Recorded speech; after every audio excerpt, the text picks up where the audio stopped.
What's up, everyone, and welcome back to Corked Stats here on the Mayo Media Network here on YouTube. Please make sure to hit that like button, make sure you hit subscribe, and get up in the comments and let Big Patty know what kind of a job we're doing. I'm your host, John Laghezza, the big dude with the big mouth from the Big Apple. That's Big Johnny Stud, coming to you worldwide from Brooklyn, New York. As always, man, am I excited. If you're not following my work over on the Twitter machine at MLB Moving AVG, just type in MLB Moving Averages.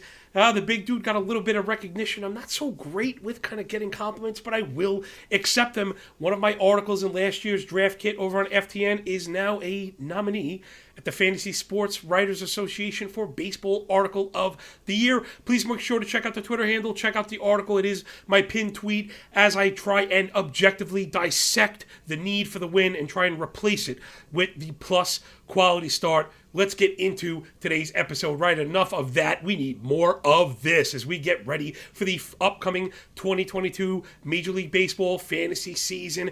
Man, the bosses, the owners, the Players Association, they're starting to talk, man. I think we're getting 162. I was never buying it. And you know what? Part of me was hoping that there really would be doubt out there. Maybe that would keep other people from preparing the way we are. It's the off season for some, but not for us as we take you through it all, man. We got starting pitcher ranks. We've got player comps. We've got sleeper videos. Make sure you check out the Mayo Media Network. Check out the baseball playlist. It's all there for you. These are coming in between 10 and 15 minutes, really like a palatable, length.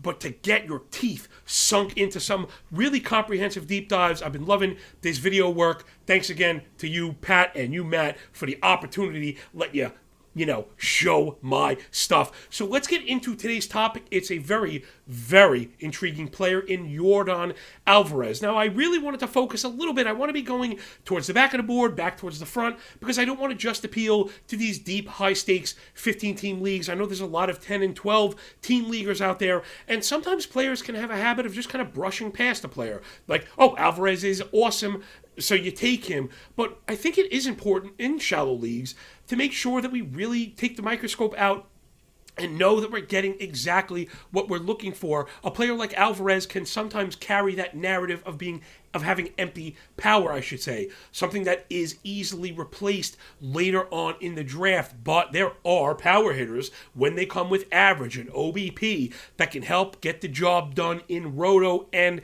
in point leagues. Let's take a look at Yordan Alvarez. We'll start, as always, with a tail of the tape. Check out the fancy new digs. Yes, little custom graphics going on.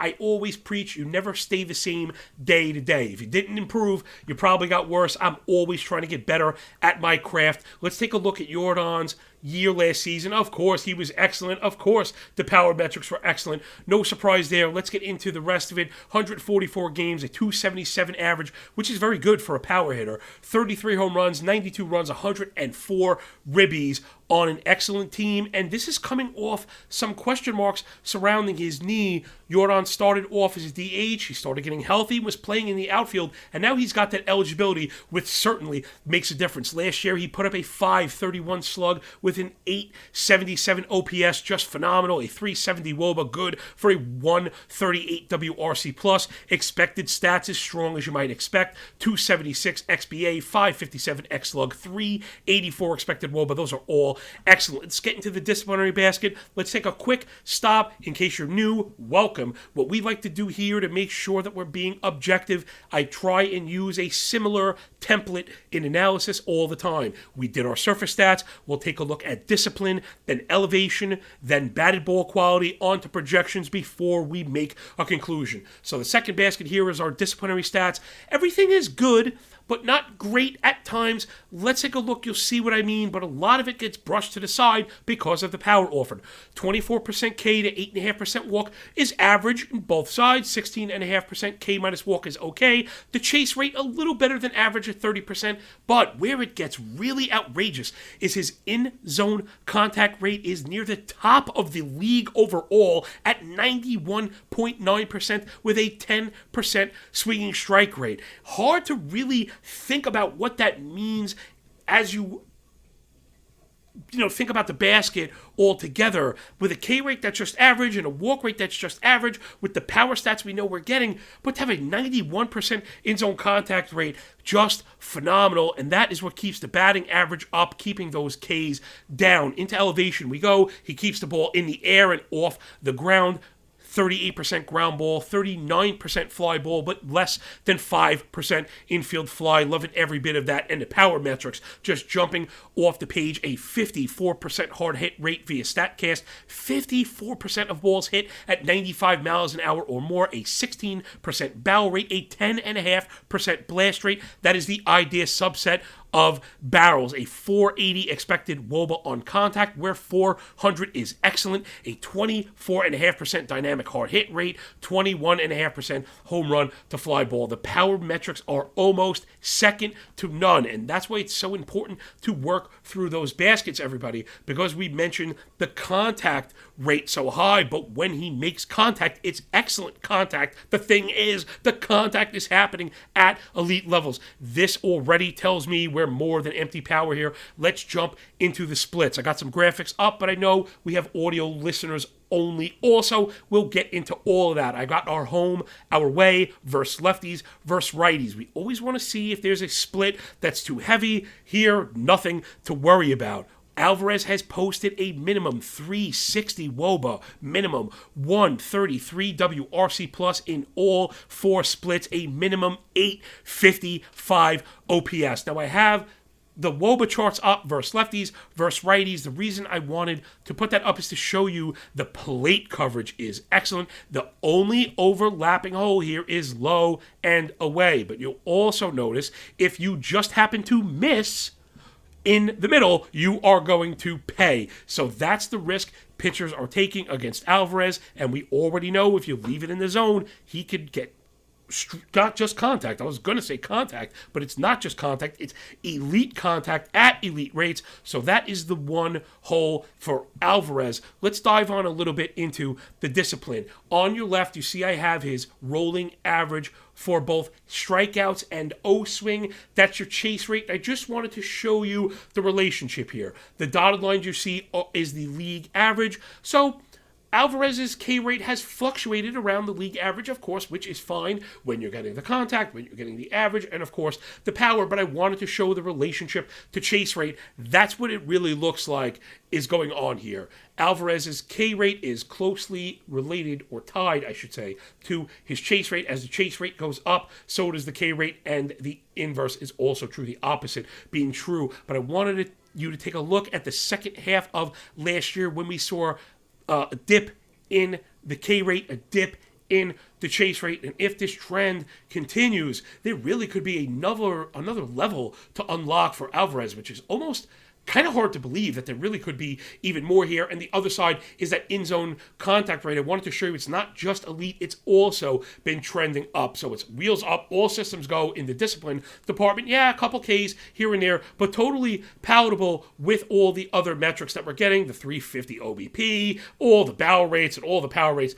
just phenomenal. I did want to get back to one more thing about elevation that I didn't mention before, and it's your standard deviation of launch angle. I know, don't roll your eyes. It just means launch angle tightness, and Alvarez's is elite. Anything less than 28 degrees is considered excellent. His is below 26. Now, just in short, it just means he keeps the ball in a tight ray of spray, right? A tight spray ray. There's a little rhyme for you. I'm a poet, and I didn't even know it. But the idea is a lot of pop-ups and a lot of ground balls creates a wide disparity in the ray. We want a tight ray, but it's also at the right angle because we get the fly balls from Alvarez. So there really isn't a hole in the game outside of the little bit of chasing with the little bit of Ks, but we've seen improvement there. So, man, it's almost getting juicier and juicier as we go. And now, really, the most fun part when you're breaking down a guy like Alvarez is to just try and visualize how strong the power metrics are compared to the field. So, again, this is a custom chart.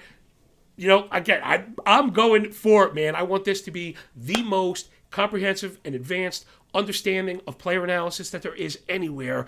And, that's a tough task with all the quality stuff out there. So I'm trying to bring the analysis with the stats, but also the relationships between them and some custom graphics. So back into the graph, Alvarez is your orange bar. The league average is the gray. And there is not a place. We are not just talking about an advantage here. And we're not just talking about a distinct advantage. This is a landslide across the board. You have to keep in mind we are talking about one of the elite power profiles. 54% hard hit rate, like I mentioned, to the average of 40. The barrel rate of 16 to the average of 8. Double the amount of barrels. Nearly triple the amount of blasts. Dynamic hard hit rate more than doubled the average. I mean, this guy Alvarez is ridiculous. To think he's only 24 years old and to think that we may have even shown that there are improvements happening in real time that could take these output stats to the moon. And it's not unrealistic. It's not ridiculous to think that because of that all-important in-zone contact rate. If he cuts the chase, which takes down the Ks, the contact is already there, as is the elite power. So, wow, if Yordan continues to reduce his chasing outside the zone, like we saw in the second half, we are talking about an MVP caliber player in either format. Yeah, he's not going to steal any bases, but if he can hit 285, he's a pop for 40 home runs. You can get 100 runs and ribbies each. The sky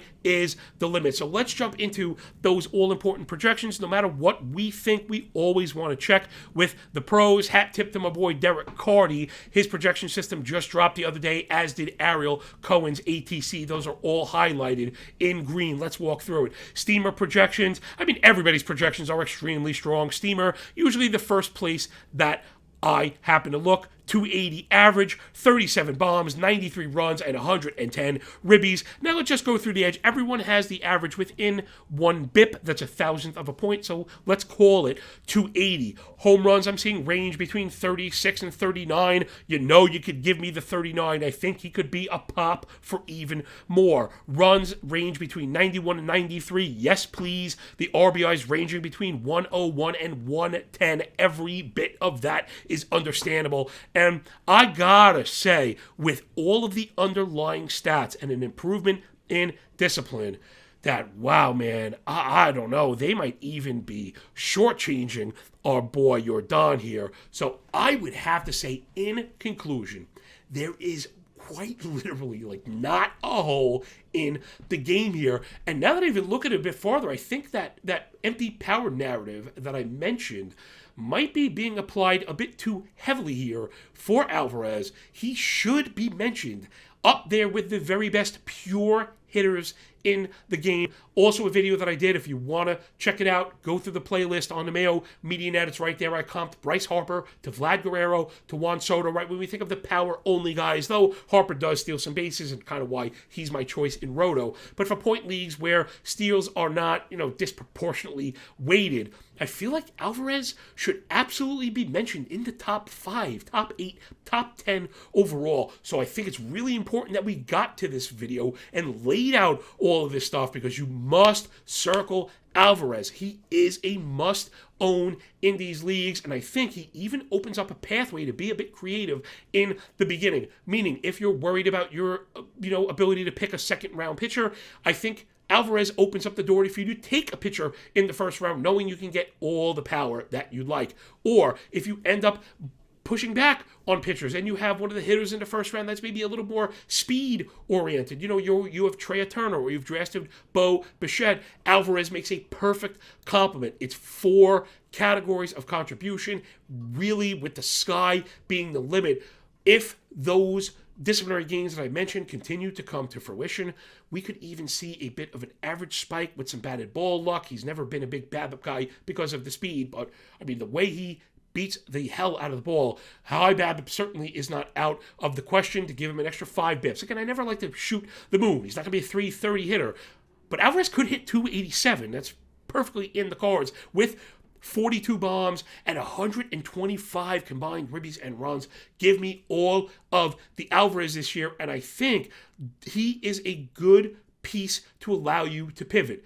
It doesn't mean you need him. He's the only way to succeed. But I do think if you get clipped in the first round on a hitter you were looking at, Alvarez provides that oasis for MVP topside with very little holes in the game. It is a rare combination of contact and power that you get in one of the best lineups in the game with a player that will play every single day. Now he has the outfield eligibility. So for me, there is just not a thing missing. And I hope you didn't come into this saying, well, there wasn't a thing missing in the game, and now we come to the conclusion that there wasn't a thing missing in the game. But I think it's really important to go through the rolling averages of the K basket and the contact to see if we get changes, how the subsequent production might change. So I think that'll do it, everybody, from us here at the Mayo Media Net and Corked Stats with Big Johnny Stud. I hope you enjoyed picking up what we're putting down here as we get ready, man, to cash those tickets. I have never been more confident in the work I'm doing. I love the new platform to be able to show you the multimedia, to have you visualize it as we go through this deeper understanding. So, again, make sure you hit the like button, make sure you subscribe, get up in the comments and tell Patty how we're doing as football wraps up and you get into this, get through that playlist. And if you have any questions, you can get to me any time of day, any day of the week. Type in MLB Moving Averages at MLB Moving AVG into that Bluebird Twitter machine. Thanks so much, everybody, one last time. Remember, when you work this hard, it feels a lot less like luck, yo. I'll catch you on the flip side, everyone. Take care. Peace.